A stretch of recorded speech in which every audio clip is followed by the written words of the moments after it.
Kamış Yağmursu şebekeleri var. 8.481 metre sondaj açtık. 30 tane bomba montajı yaptık.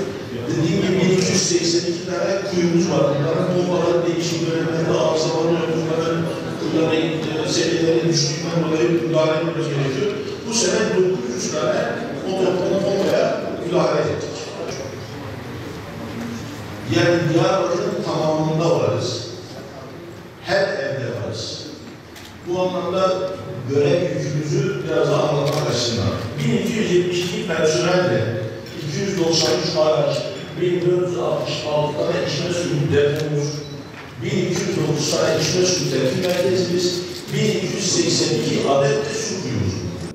Diyarbakır Su ve Kanalizasyon İdaresi DİSKİ 15.272 kilometre karelik şehrimizde 17 ilçede 1076 mahallemizde 1.791.000 hemşerimize toplam 1271 personelimiz ve 293 aracımızla hizmet veriyoruz. İçme ve kullanma sularımız için boru hatları döşüyor, kanalizasyon yolları inşa ediyoruz.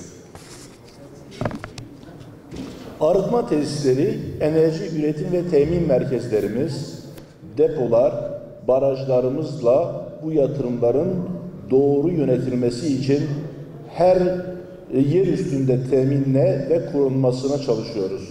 Hizmetimiz bünyesindeki tüm su ve kaynaklarımızdan aldığımız suyu tesislerimizde arıtıyor, bertaraf ediyor, hemşerilerimizin musluklarından temiz ve kesintisiz içme suyunun akmasını sağlıyoruz. Son 2 yılda yaptığımız tüm işlerimizle Diyarbakır'ımızın suyunu en doğru biçimde yönetilmesini sağlamak, yeni ve sürdürülebilir bir su bilinci oluşturmak bugün ve gelecek vizyonumuz.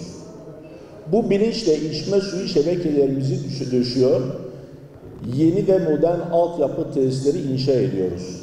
Yeni yaptığımız kanalizasyon tesisleriyle bereket kaynağımız, göz bebeğimiz Dicle'nin suyunu temizliyoruz.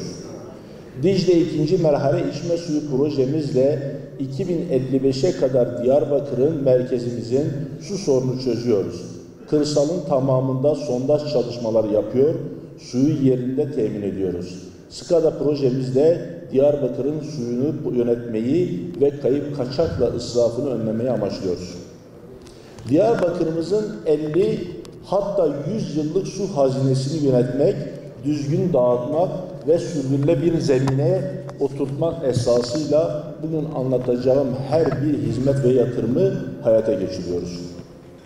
Su hazinemiz, DİSKİ'nin kaynakları, tüm bu yatırımlar Diyarbakır'da yaşayan 1.800.000 insanın ortak kaynağı, arıtma tesislerimiz, köylere açtığımız kuyular, mevcut 6 barajımız, insanımızın ortak varlıkları, ancak sadece bugün burada yaşayanların değil, bugün doğan ve yarın doğacak her bir hemşerimizin de ortak varlıkları. Geleceğin su teminatı. Bu sebeple abone sayımızı arttırmaya çalışırken sadece tahsil edeceğimiz parayı arttırmayı ya da kayıp kaçağı önlemeyi hedeflemiyoruz. Biz aynı zamanda su kaynaklarımızın yönetiminde her bir abonemizi paydaşımız olarak görüyoruz. Su kaynaklarından istifade edip DİSKİ ile paydaşlık yapmaktan geri duranların da hem DİSKİ'nin hem Diyarbakır'ın hem insanımızın hakkıyla alakalı zarar verdiğini düşünüyoruz. Tamamlanan ve devam eden 550 milyon TL'lik yatırımlarımızla Diyarbakır'da suyun yönetimi için yeni bir bakış inşa ediyoruz. Her bir hemşerimizin ortak paydaşlığında bugün ve geleceğin su teminini garanti altına alıyoruz inşallah.